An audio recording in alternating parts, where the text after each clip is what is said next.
Tere, väike sõber! Mina olen Palingu, vana flamingo, kes rändas kunagi mööda maailma ja kogus lugusid. Täna räägin sulle loo väikesest lendoravast, kes tahtis kõike näha, aga unustas vaadata.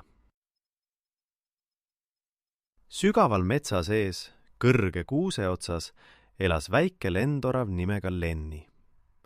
Lenni oli kõige kiirem lendorav terves metsas.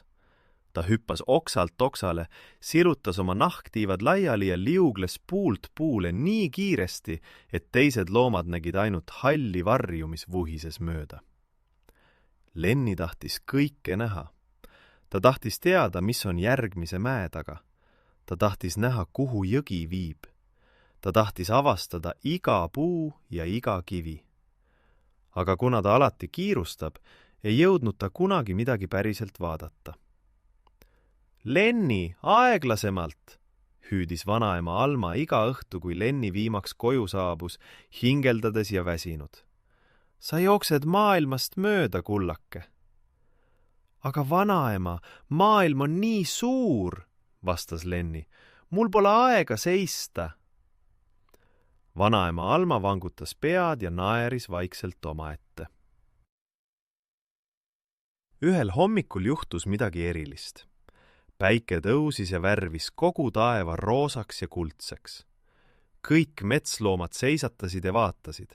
Siilid, jänesed, isegi kiire rebane jäi seisma.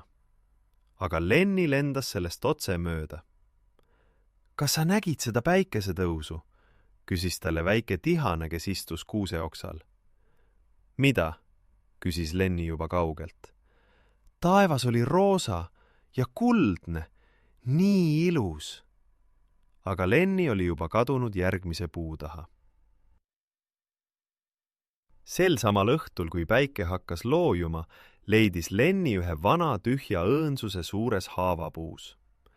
Ta oli seda puud näinud 100 korda, aga polnud kunagi sisse vaadanud.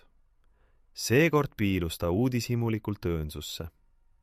Seal, tolmuste lehtede all, lebas kasetohutükk. Lenni tõmbas selle ettevaatlikult välja ja puhus tolmu maha. Kasetohu peal olid joonistused, veidrad märgid ja jooned nagu kaart.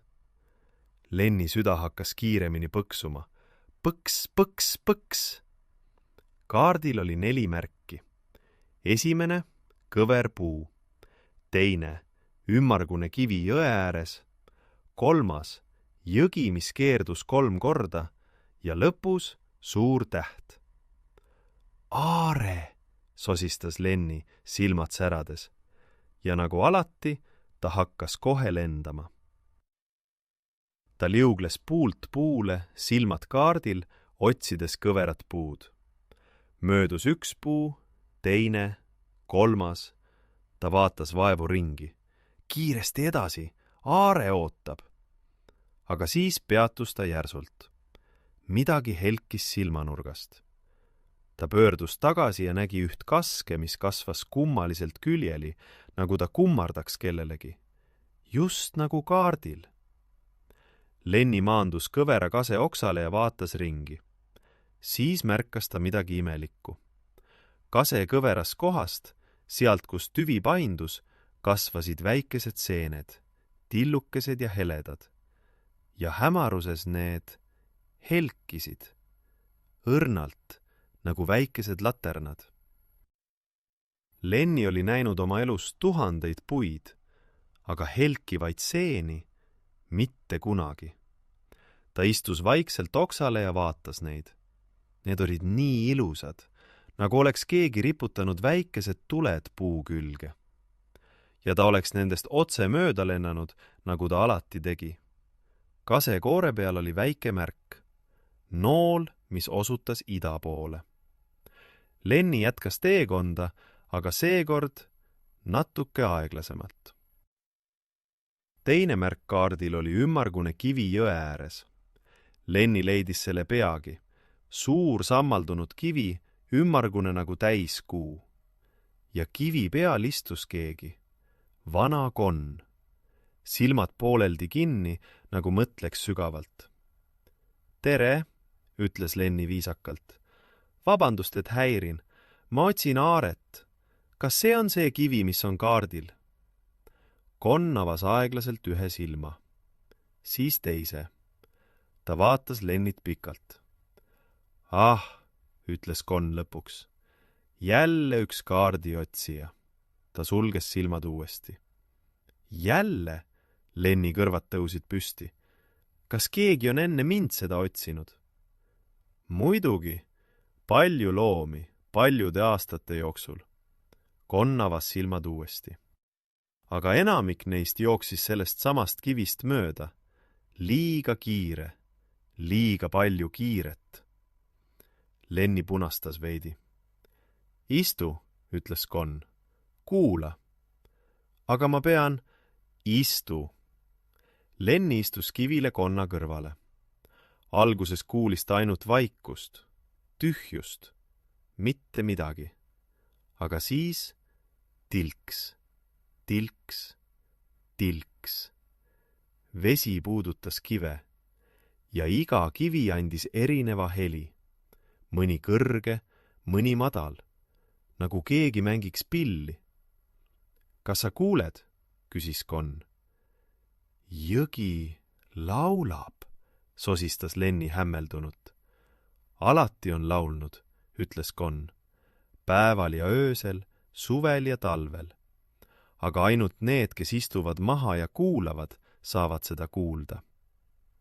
Lenni kuulas veel. Nüüd kuulis ta isegi tuult, mis mängis pilliroogudes. Ja kaugel, väga kaugel, kukkus kägu. Nool on vee all, ütles Conn, aga ainult rahulikud silmad näevad seda. Lenni vaatas hoolikalt vette. Alguses nägi ta ainult oma peegeldust, suured silmad ja nahktiivad. Aga siis vesi rahunes ja ta nägi põhjas üht lamedamat kivi, kuhu oli kraabitud väike nool. See osutas mööda jõge ülesvoolu. Aitäh, ütles Lenni vaikselt. Ära kiirusta, ütles Conn ja sulges silmad. Parimad asjad tulevad neile, kes oskavad oodata. Ja seekord ei lennanud Lenni. Ta kõndis mööda jõekallast, käpad pehmes samblal. Ta märkas asju, mida polnud kunagi varem näinud. Kuidas vesi voolates säras, kuidas kalad vilksatasid hõbedaselt, kuidas liblikad istusid jõeäärsete lillede peal. 3. märk. Jõgi, mis keerdus 3 korda. 1. kurv, 2. kurv. 3. kurvi juures peatus Lenni. Jõeäärses savis olid jäljed, vanad kivistunud jäljed. Kellegi käpad olid kunagi just siin samasse savisse vajunud. Ammu aega tagasi, nii ammu, et savi oli kiviks muutunud. Lenni kummardus ja vaatas. Need olid väikesed käpajäljed, umbes tema omade suurused. Võib-olla teinegi lendorav, kes oli käinud seda sama teed aastate eest. Keegi oli olnud sama uudishimulik. Keegi oli otsinud seda sama aaret. Lenni tundis korraks midagi sooja sees, nagu oleks ta ühendatud kellegi kaugega, kellegi, kes oli siin ammu enne teda kõndinud. Viimane nool savis osutas mäkke, tihedasse männimetsa. Lenni ronis aeglaselt. Vanad männid kasvasid siin kõrgelt, nende tüved punased ja soojad viimases õhtuvalguses.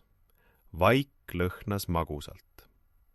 Ja siis lagendik. Lenni astus puude vahelt välja ja peatus. Lagendiku keskel kasvas vana mänd.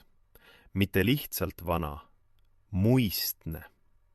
Tema tüvi oli nii lai, et 3 lendoravat poleks saanud teda ümbert haarata. Oksad ulatusid taeva poole nagu hiiglase käed.